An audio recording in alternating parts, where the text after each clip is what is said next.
फरमाते हैं कि मैं ना मजदूर लेने गया, बगदाद के चौक में मजदूर बैठे होते थे, तो मेरी उन मजदूरों में से ना एक नौजवान बच्चे पे नजर पड़ी। बड़ा कमजोर सा वजूद था, लेकिन चेहरे पर इबादत का निशान था। माथा बताता था कि नमाज का बड़ा ख्याल रखता है। मैं उसके करीब गया। चेहरे भी बड़ा कुछ बताते हैं ना, चेहरों में भी बड़ी रानाई होती है। फरमाते मैं करीब गया, मैंने उसको कहा बेटे मजदूरी करोगे? तो कहने लगा मजदूरों में बैठा हूं तो हुजूर मजदूरी के लिए ही तो बैठा हूं। तो मैंने कहा कि चलो फिर। कहने लगा नहीं मेरी कुछ शर्तें। मैंने कहा बताओ। कहने लगा पहली शर्त यह है कि लोग 4 दिनार दिहाड़ी लेते हैं, मैं 3 दिनार लूंगा। मैंने कहा यार भाई तो बड़ी बेहतरीन है, बाकी भी इस तरह की रख ले।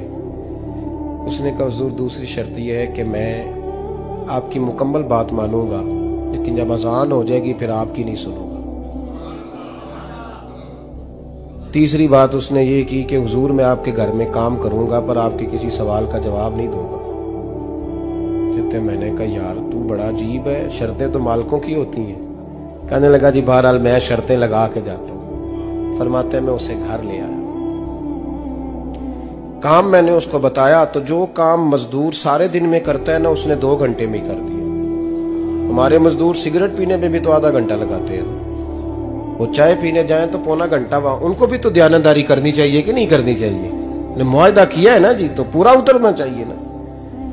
कहते 2 घंटे में। अब काम जब बंदा शुरू कराता है तो काम और निकल आता है। कहते काम मैंने उसको और बता दिया, वो करने लगा। उसने मिट्टी निकाल के रखी थी बाहर रास्ते में, तो अजान हो गई जोर की।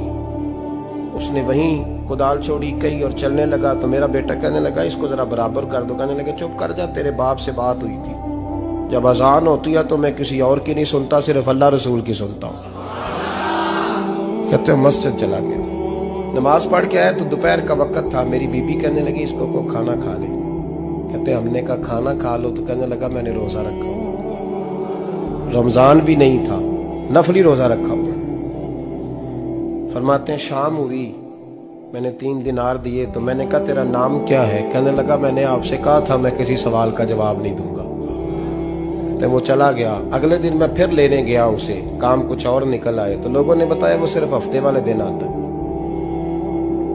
मैंने कहा क्यों? कहने लगे जी वो कहता है मेरा हफ्ते का खर्चा 3 दिनार है, जब 3 दिनार कमा लेता हूं तो बाकी सारा टाइम अल्लाह रसूल की जिक्र में गुजार दिया करता हूं।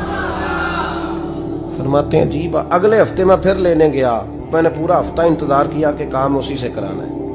मैं जब गया तो मैंने कहा चलो। कहने लगा मेरी शर्तें याद है ना? और मैंने कहा याद है भाई, साथ चल।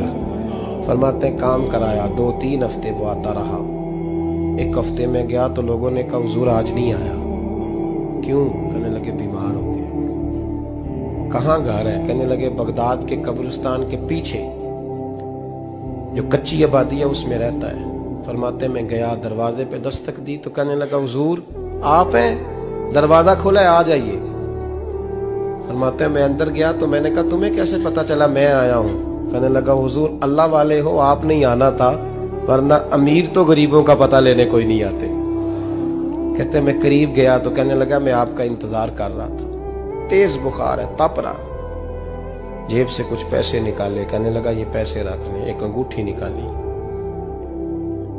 कहने लगा हुजूर आज रात को मेरा इंतकाल हो जाएगा, इन पैसों का कफन खरीद के सुबह जनाजा पढ़ के मुझे दफन कर देना, और जब दफन करो तो ये अंगूठी लेके असर के बाद हारून रशीद के पास जाना। आप उसे कहना मैंने मिलना है पर वो आपको टाइम नहीं देगा।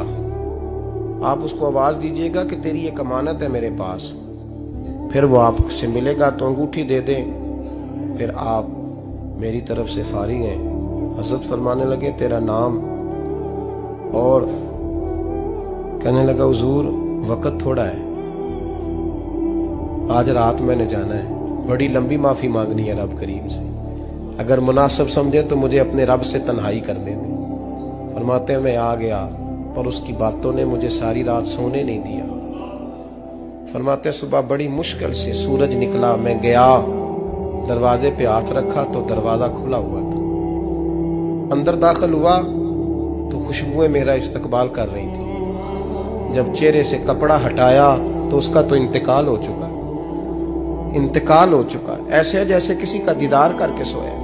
कहते मैं तो 2 आदमी ले गया था जनाजे पे, पर पता नहीं दुनिया किधर किधर से आई, कहां से। अखां जदों मीटियां जमाना मैनू रोवेगा, अपना ते अपना बेगाना मैनू रोवेगा।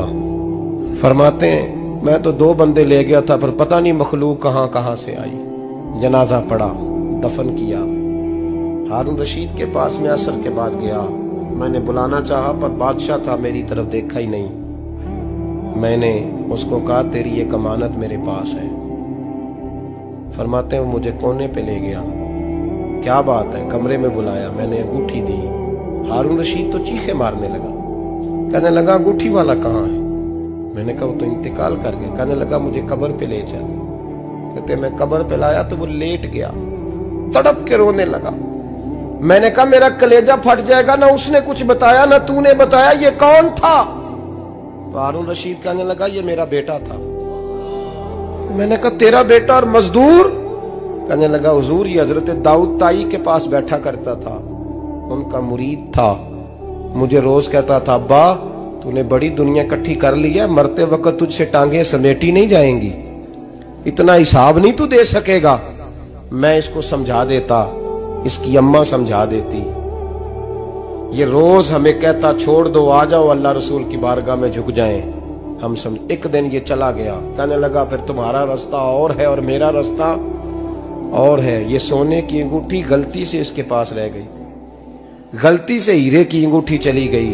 कहने लगा देखो मेरे बेटे ने आज वो भी वापस कर दी है। फिर तड़प के कहने लगा हारून रशीद था तो ये मेरा बेटा, पर मेरा मुर्शद निकला, मेरा पीर निकला। भाई जिंदगी तो बड़ी थोड़ी है ना। बाबा साहब ने कहा था उठ फरीदा सुत्या, और दाढ़ी आ गया ही पूर, अग्गा नेड़े आ गया, पिछा रह गया ही दूर। उठ फरीदा सुत्या खलकत वेखन जा, मते कोई मिल जाई बख्शिया ते तू ही बख्शिया जा। उठ फरीदा सुत्या झाड़ू दे मसीत, तू सुते रब जागदा, तेरी डाडे नाल परीत। मेरा रब हमें भी अपनी बारगाह में कबूल फरमा।